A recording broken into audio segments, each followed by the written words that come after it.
अस्सलाम वालेकुम नाज़रीन, मैं हूं एहसान खटक। आप देख रहे हैं मेरा यूट्यूब चैनल MLT डायरीज। नाज़रीन, एक नए टॉपिक के साथ हाजिर हुए हैं। टॉपिक है यूरिन एग्जामिनेशन, जिसे लोग यूरिन आरी के नाम से और यूरिन एनालिसिस के नाम से भी जानते हैं। तो इसके बारे में पढ़ेंगे, क्योंकि टॉपिक बहुत लेंथी हो जाता है। अगर हम एक साथ बताएंगे तो टॉपिक बहुत लेंथी हो जाएगा, इसलिए इसको पार्ट्स में डिवाइड करते हैं। इसको 4 पार्ट्स में डिवाइड करते हैं। पहले पार्ट जो है हम लोग इसको डिवाइड करेंगे urine history of urine study, urine test importance, factor जो इफेक्ट करते हैं यूरिन सैंपल को, उसके बारे में, मेजर सोर्स ऑफ एरर, जो टाइप ऑफ यूरिन स्पेसिमेन के बारे में बताएंगे। आज का हमारा टॉपिक है यूरिन एग्जामिनेशन के ये पार्ट्स। तो इंशाल्लाह फिर दूसरे मौके पे दूसरा पार्ट्स जो हम फिजिकल एग्जामिनेशन का और बाद में केमिकल और माइक्रोस्कोप एग्जामिनेशन का के बारे में बताएंगे। तो जाते हैं अपने टॉपिक पे, यूरिन एग्जामिनेशन के बारे में, कि urine history of urine study.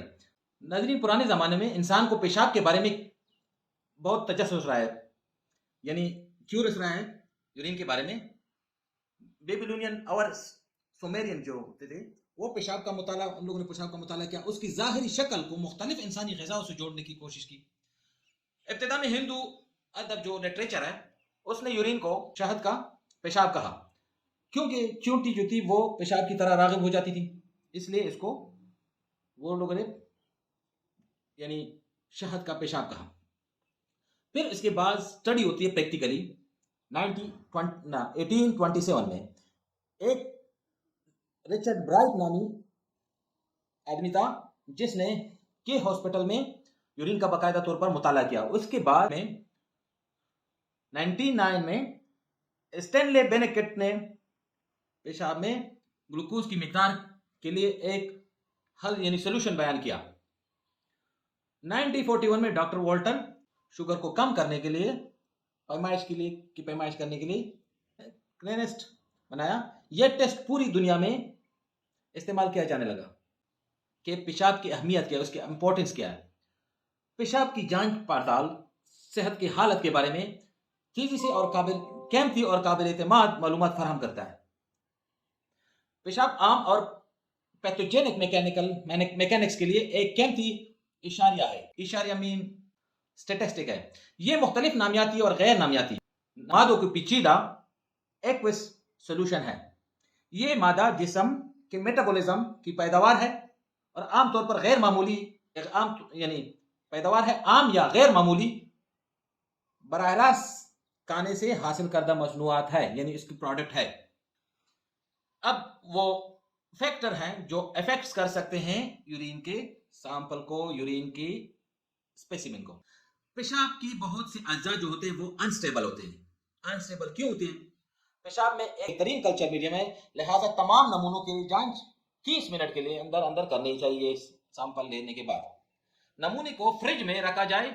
जांच में ताखीर के नतीजे में मजमूई तौर पर पेच और बैक्टीरियल ग्रोथ हो सकता है। पीएच में चेंजेस आ सकती है, इसकी वजह से बैक्टीरियल ग्रोथ हो सकता है। आरबीसी को मुतासर कर सकता है। रोशनी भी इस पर असर डाल सकता है।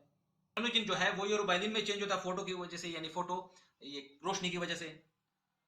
एसीटोन में भी उतार चढ़ाव पेश आ सकता है, जो कीटोन बॉडीज है उसमें भी चेंजेस आ सकती हैं। ये जो फैक्टर है जो कि बता रहा हूं कि जो इफेक्ट करते हैं सैंपल स्पेसिमेन को। एक इसके बाद आते हैं मेजर सोर्स ऑफ एरर, जो गलती का बड़े जरिए हैं। एक है बैक्टीरियल और यानी कंटेमिनेशन, केमिकल कंटेमिनेशन, बैक्टीरियल और केमिकल कंटेमिनेशन। बैक्टीरियल या कीमियाई आलूदगी, कंटेमिनेशन विद मेंस्ट्रुअल ब्लड, यानी माहवारे के खून के साथ आलूदगी। कंटेमिनेशन विद वेजाइनल और यूरेथ्रल, नहानी यानी और पेशाब की नाली के साथ आलूदगी।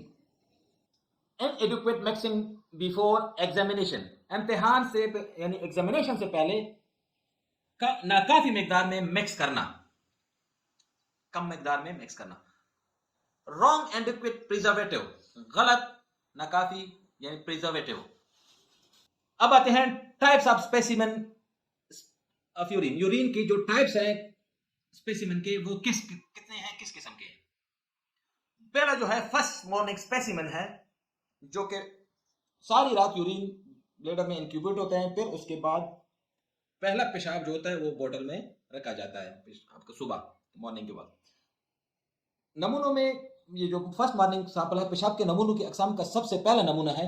ये ज्यादा इसमें अच्छी खासी कंसंट्रेशन होती है पूरी रात, क्योंकि ये ब्लैडर में पड़ा रहता है। नाइट्रेट और प्रोटीन के लिए बेहतरीन है, खुर्दबीनी मायने यानी माइक्रोस्कोपिक मायने के लिए ये बहुत हसास है, बहुत अच्छा है। कांस खराब हो सकते हैं और बैक्टीरिया या जो रियल ग्लूकोज है उसकी रीडिंग को मुतासर कर सकते हैं। क्यों कर सकते हैं? क्योंकि बैक्टीरिया जो जब ज्यादा देर कहीं पे यूरिन पड़ा रहता है तो वहां पे बैक्टीरियल ग्रोथ होता है, और बैक्टीरिया जब ग्रोथ होता है तो वहां पे जो शुगर होता है वो यूज करते हैं क्या, bacteria is a source of energy. Random specimen जो नॉर्मल हालात में हम सबसे ज्यादा यूज करते हैं लैब में नमूना, ये नमूना आम किस्म और सबसे आसान नमूना है, किसी भी वक्त मरीज से लिया जा सकता है, जो जिस्मानी खसूसियत और केमियाई तजिए और जात फिजिकल और क्रिस्टल के लिए की शनाख्त के लिए बहुत अच्छा है। सेकेंड वॉइडेड सैंपल यानी सुबह का जो पहला पेशाब होता है वो जाया करने के बाद दूसरा जो सैंपल होता है, दूसरा पेशाब जो होता है उसको एज ए सैंपल यूज करते हैं। ये किस चीज के लिए बहुत अच्छा है? ये फार्म एलिमेंट के लिए बहुत अच्छा है। पोस्ट पेरेंटल यानी खाने के बाद का सैंपल, आमतौर पर 2 घंटे के बाद ये ग्लूकोज और प्रोटीन की जो तखमीना होता है, जो नॉर्मली इसकी अमाउंट होती है, उसको इसके लिए अच्छा होता है। पेशाब